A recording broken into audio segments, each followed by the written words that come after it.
This is SBC, take one. Okay, this is our interview assignment done by me, Hovanes, and Sevak. Switch slides, please.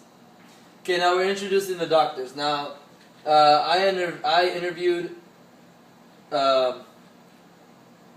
John M. Postajian, DC, who was known as Dr. P, and Sevak interviewed Dr. Sevan Armarian, which is Dr. A. Now, first we want to start off with what chiropractics is. So we have it over here as a sort of definition of what people perceive chiropractics to be, which is a healthcare profession concerned with the diagnosis, treatment, and prevention of disorders of the neuromuscular system and the effects of these disorders on general health. Now you see, the chiropractor will establish specific goals for the patient's individual plan for treatment. Short-term goals include reducing the pain and restoring normal joint function and muscle balance.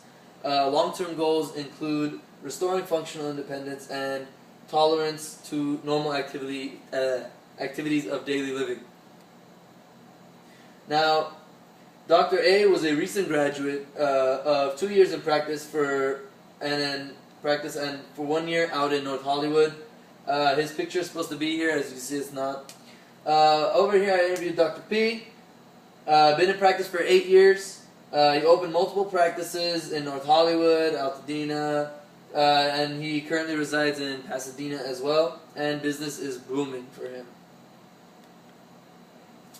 Dr. A, he asked over here if we asked him about evidence-based medicine. He says he says in quote, "I use proven treatments to treat certain conditions. I also use measuring range of motion before and after treatments to see the difference before and after." Now you see over here, Dr. P says he believes in EBM to an extent. He says very pro B.J. Palmer. He says in trusting the innate is the best way to truly bring one's health to homeostasis. He says very pro B.J. Dr. A over here says, if I get them in the mail, then yes, about chiropractic publications. That's pretty much what we're all going to do. Dr. P says regularly follows chiropractic professional trade publications to be informed and in the loop of what is going on with this profession, such as CCA and ICA journals. It says over here, stop taking drugs. This spine needs fixing. Zoom in on that a little bit. Yeah, getting there nice and deep. Alright. Next slide, please.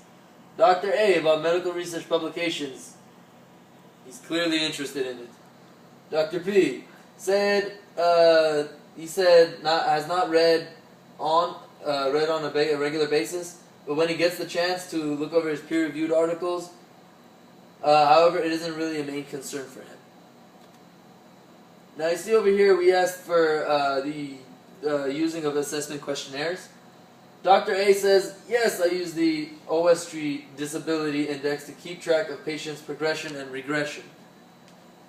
Dr. P says, yeah, he also uses the OST Disability Index mainly for low back pain, and also uses the Neck Disability Index since he works a lot with workman's comp and PI cases and also automobile accidents. Diagnostic-based clinical decisions rules for treatment plans. Dr. A over here says, yes, I treat sprained strain differently than a suspected disc injury. Re-examinations and referrals are also planning out treatment plan. And Dr. P, sound like rappers, man. Okay, it says, yes, his practice of diagnosis is guided by the diagnosis-based clinical guide, and adds that it is very effective for severe cases with automotive accidents. Next slide, please. As you guys know, this picture over here, very nice tool and method used to measure improvement. Now it says Dr. A uses ortho exams, range of motion, neurological testings, palpatory findings, and pain scale. Whereas Dr. P over here says to quantify improvements, he simply asks the patient how they feel as compared to when they first came in. Then later running through the appropriate testings, then later finds out whether it was a simple case or can turn into something a bit more complicated. and says if the patient has numbness or even some slightly unconscious body movements to help ease their pain as well. Decision trees or clinical algorithms. What the hell does that mean? Dr. A. I treat for the suspected or confirmed diagnosis and refer to diagnostic orthopedic neurological consults as needed. Dr. P says no.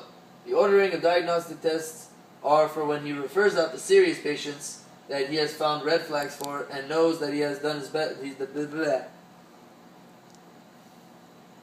Done the best of his abilities to treat the patient. Treatment guidelines, ACOEM, ODG, or others. Dr. A. Every patient responds differently to treatment, and he says he uses his professional judgment on treatment guidelines in a safe manner. Dr. P. To an extent, he says. The guidelines are there to ensure that you are doing your part as a chiropractor, and even though being known as a secondary health care provider. Regularly use published or online clinical training tools, Medscape, Sousa's evidence-informed chiropractic, all that stuff. Dr. A says, no, never exposed to too much, not familiar with it too much. Dr. P has a lot written down over here. He says, yes, they help in his skill, they help in keeping his skills fresh, and him having an edge over what seems to be the new and more beneficial, new and more complicated patients to deal with. Keeping up with the research is never a bad thing. Giving you more tools to use to help your patients, because what you're doing, if you're continually treating a patient and they don't seem to be getting better, something wrong. And finish. That's it. Finish.